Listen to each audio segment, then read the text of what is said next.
Okay, so we have an urgent breaking news update coming out. Please share this video. Today is December 7th, 2024, and welcome to the Real GS News channel. Alright guys, there's been a lot of talk these last couple of days ever since California 7.3 magnitude earthquake. Information's coming out, and we talked about this, that possibly there was a nuclear detonation that took place off the coast of California that caused these huge shake. Now, I'm not saying it's true, but a lot of information are coming out. There is a radiation spike going on in San Diego, and yeah, we're gonna see what's going on in this updates. Now, this is gonna be my third video when it comes to this story here. Did we just get nuked? Alright, so we're going to get to all this here, guys. But before I start, guys, in the comments box, I left some links of videos I posted over Grand Supreme News. This is very important. We're talking about Damascus. That's Bible prophecy. You have CBS News are putting out information that the U.S. is basically saying that the fall of Damascus could come tonight. Alright, so that is Bible prophecy. The links will be in the comments box, and I will talk about it more tonight. There's a possibility I might talk about it here on this channel. Again, the fall of Damascus. The link in the comments box. Alright, so let's see what's going on here, guys. Again, please share the video. So, a massive radiation spike after 7.0 magnitude earthquake triggers tsunami warning in Cali. Was yesterday earthquake actually an underwater nuclear blast? Gamma radiation level in San Diego is now triple of everywhere else. After yesterday offshore earthquake, there is presently a significant radiation spike in San Diego, California, which is now showing 600 counts per minute of gamma radiation in the 800 keV range, about triple of everywhere else in California. Now, this reading comes from the United States Environmental Protection Agency, EPA, Radiation Monitor Network, as being presently reported by the private sector website Nuclear Emergency Tracking Center. What do you guys think? Leave comments down below. Was there a nuclear blast that took place? Well, at the same time, there was way before the earthquake, the 7.0, 7.3, there was a P-8 Poseidon military aircraft out there. So a lot of people are saying there's a possibility something kind of went boom in that region. And that's the reason why there wasn't no tsunami, because there's a possibility it wasn't tectonic plates that shifted. If it was tectonic plates, then it would have been a whole different ball game. So, once again, leave comments down below. What are your thoughts on that story? And we're going to bring this one up. Earthquake researchers race to Humboldt County coast for clues to the next big trembler. The next big earthquake. So I'm gonna pull up the information really quick here. If you can, guys, please share the video. Here we go. Okay, so in the days after a 7.0 magnitude earthquake rocked coastal northern California on Thursday, scientists are rushing to install sensor among the region's rugged mountains and river basins, hoping to learn about more about a fault zone that possessed one of the biggest warnings to Mendocino and Humboldt counties. We want to capture as many aftershock as we can to get a better sense of everything that's happening out on the Mendocino fault of the coast, where the ground rupture, said Tim of the USGS Earthquake Science Center at Moffett Field. So they really doing some investigation on this one here. Overhead, scientists are scanning the region by satellite to detect any landslides or broken roads. On the ground, they're seeking debris flows and landslide. Man, they're really out there. And in the Bay Area, crews are measuring how the Humboldt earthquake triggered tiny slippage of our region's fault. They found that the Hayward fault crept a tiny fraction of an inch, according to Oakland-based data collected by research geologist Austin Elliott of the USGS Earthquake Science Center. The trembler, which struck at 10:44 a.m. Thursday, was California's largest earthquake since a magnitude 7.1 hit the Kern County town of Ridgecrest on July 5th, 2019. The epicenter of this weak quake was under the Pacific Ocean, about 40 miles off the coast of the historic town of Fandel. In Humboldt County, residents are mopping up after damage to businesses and some homes, but the region's major public infrastructures appears to have evaded extensive damage, according to Eureka Times Standard. Some stores are closed for repair and cleanup due to cracked windows, broken pipes, fallen ceiling tiles, and damaged inventory.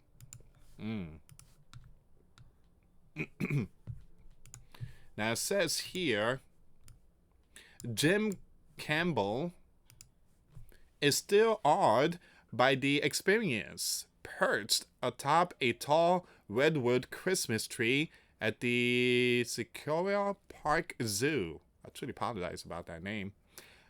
So it says here he was placing a star when the quake hit. What are the odds of that? Zoo director Campbell told the Times Standard. Strapped and with a harness, I had my feet on a branch and I could feel the power of the earthquake through my feet on the tree. Wow. Each of the waves of the earthquake, they felt like the tree would jump a little in a big lurch, almost like something ran into the tree. Wow, he said, and it would resonate up the trunk. Now, this earthquake provided another major test of the West Coast ShakeAlert earthquake early warning system.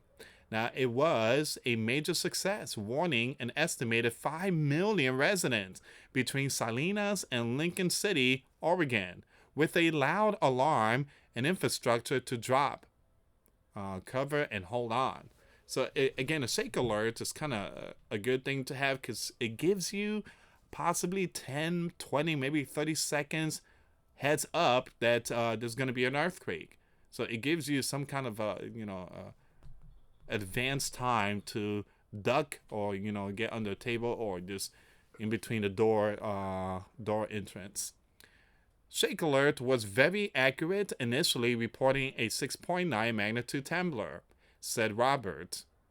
I skip all that name. It says here, after more than a decade in development, the ShakeAlert system now has over 1,500 earthquake sensors in California, Oregon, and Washington that provide information that is used to alert people who are at risk.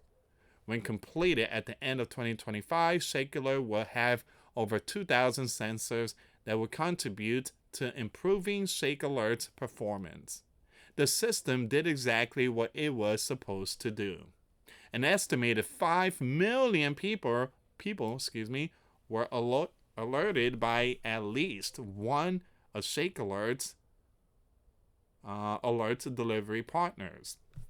So you have FEMA Wireless Emergency Alert System, which is distributed like an Amber Alert, My Shake app, developed by UC Berkeley and Google's Android Earthquake Alert. Now there is a 1 in 20 chance of a magnitude 6 earthquake happening in the next week. Once again, there is a 1 in 20 chance of a magnitude 6 earthquake happening in the next week, said Clements. Many of the region's community are built on soft mud of river basins, meaning they are vulnerable to aftershocks. So prepare. in case there's another strong quake. Give me a second here, guys.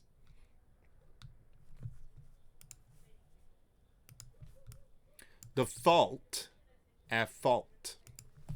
Thursday quake occurred long along a restless region where two tectonic plates, the Gulf and Pacific, converge. It's called the Mendocino Fault, and it is considered part of the Cascadia subduction zone that extends farther north along the coast. Now, this area is known for frequent earthquake activity due to its complex plate interactions. A tsunami was not triggered as feared because it was a strike-slip fault where two of the Earth tectonic plates slid past each other horizontally. Now, this resulted in minimal vertical displacement of the seafloor. All of the Bay Area's faults, such as the Mendocino Fault, are strike-slip faults. Japan's 8.9, 8.9 magnitude earthquake that set off a devastating tsunami in 2011 sent walls of water washing over coastal Japan was very different. It occurred in what is called a subduction zone where one of the Earth tectonic plates slid beneath another. On Thursday, USGS scientists were working in their Moffett Park offices when they felt the Humboldt quake, then gathered to meet in the hall. There's a lot to do, said Clements. Some teams were driving up the coast to bury battery power sensors that are connected to cell service, so data can be streamed back in real time. We want to capture as many aftershock as we can. We want to understand the shaking qualities and get a better indication of the seismicities and fault structures that's happening out in the ocean. Other teams are deploying nodal seismometers, a different approach to measuring aftershock. While not connected to cell service, these tools are faster and easier to install than traditional seismometers. Several hundreds can be installed in several days. That data collected during subsequent visits will be useful for future scientific analysts. So you got these experts out there. They are really, really working on this one here.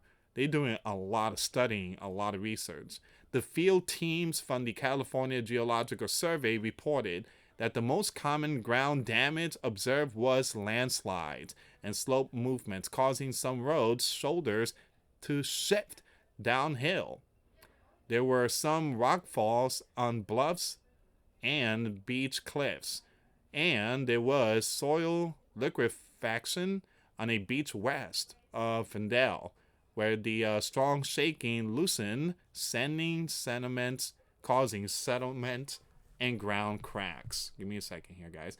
And you guys already know those regions like Southern California, you have roads opening up. Homes, people were told to evacuate. So we've seen something here. The West Coast is shaking. Yet other teams are working in the Bay Area to study the response of the slow, continuous movement of far-away faults, such as the Hayward, San Andreas, and Calaveras fault. Now, they often adjust after a major earthquake, yet the relationship between the two types of motion has been poorly understood.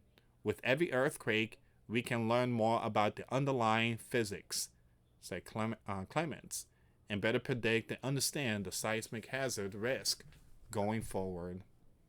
All right, some very important information there. Let me take it to the USGS really quick. See if there's any earthquake going on, which of course they are. Not too much going on out there, but there is aftershocks. Let me just zoom it in so you guys have a better view.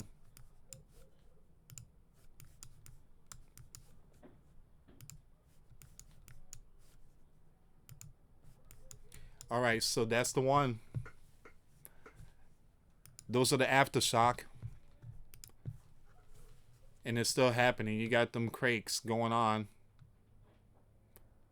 2.8, 3.5, 2.7. All right, so there's some aftershock going on there, guys, and that's a lot. That is a lot. So again, please make sure you have a go bag ready. A go bag is a backpack, and the most important stuff in there like ID, radio, flashlight, a Bible. Number one, put a Bible in there, the King James Version Bible. Put important stuff like meals ready to eat, MRE. Again, the very important items. Keep in that backpack and make sure you got it right in front of your house.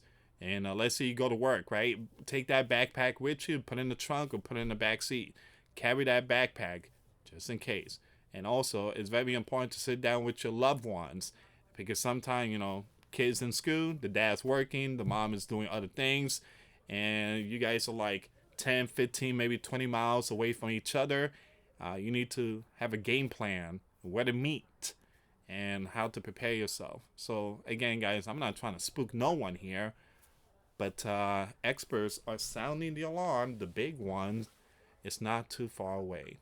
Anyway, guys, thank you so much for watching. Very important updates here. Please share this video and check out the video I posted today. The link will be in the comments box. Thank you so much for watching. Once again, for those of you that want to give a life to Christ, you can email me. My email is in the description box. Me and my wife are here to help many and to lead many to the righteous path, and that's the path of our Lord and Savior Jesus Christ. For those of you that want to send us letters, a prayer request, you send it to me, US Santiago, or my wife, Jessica Santiago, at 3432 US Highway 19, number 2, Holiday, Florida 34691. Once again, guys, $1 a month Patreon. We get you access to our live stream every Monday. We talk about things that we cannot talk about on the platform. Also, I posted videos today. Those links will be in the comments box. Thank you so much for watching. God bless you all. Put faith and trust in Jesus Christ, for He's the only way, the truth, and the life. No one gets to the Father except through Jesus. Thank you so much for watching. Till next time later. Peace.